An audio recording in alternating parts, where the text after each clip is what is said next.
Father day శుభాకాంక్షలు. ఈరోజు సర్వోదయ ఆశ్రమం నుండి మాట్లాడుతున్నాము. ఏమనగా తండ్రి అంటే ఏంటిదో కొందరికి తెలియదు, తండ్రి పాత్ర అంటే ఏంటిదో తెలియదు. తండ్రి జన్మనిచ్చినందుకే చాలా గొప్పవాడు.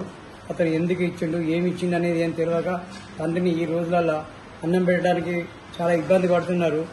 అటువంటి వాళ్ళకి కనువిప్పు కావాలని ఈ వృద్ధాశ్రమం నుండి నేను మాట్లాడుతున్నాను. కాబట్టి ఎవరైనా తండ్రిని గౌరవించి గౌరవం పొందితే వారికి శుభం జరుగుతుంది. తండ్రిని హింసించి కష్టపెట్టి ఎక్కడికో ఎల్లగొట్టి అనవసరంగా ఇబ్బంది పెడితే వాళ్ళకి సుఖాలు జరిగాయి. కాబట్టి దయచేసి తండ్రిని చాలా గొప్పగా ఆదరించాలి, పూజించాలి. అదే గొప్పతనం. జన్మనిచ్చిండు, ఏమి ఇచ్చిండు అనేది కాదు, జన్మనిచ్చిండే గొప్పతనం. కాబట్టి దయచేసి తండ్రి అంటే ఏందో తెలుసుకొని చాలా మంది మంచిగా అందరూ తండ్రిని గౌరవించే పద్ధతి నేర్చుకోవాలి. చాలా మందికి తెలియదు తండ్రి అంటే ఏందో.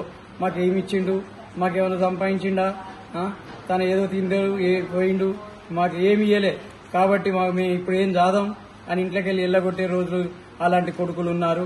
కాబట్టి అలాంటి కొడుకులు ఉన్నా ఒకటే, లేకున్నా ఒకటే. కాబట్టి సౌర్దయ ఆశ్రమం నుండి మాట్లాడుతున్నాను. దయచేసి తండ్రిని గౌరవించే పద్ధతులు నేర్చుకోవాలి, తండ్రి అంటే ఏంటిదో తెలుసుకోవాలి. కాబట్టి ఫాదర్ డే అనేది ఇంగ్లీష్లో పదం.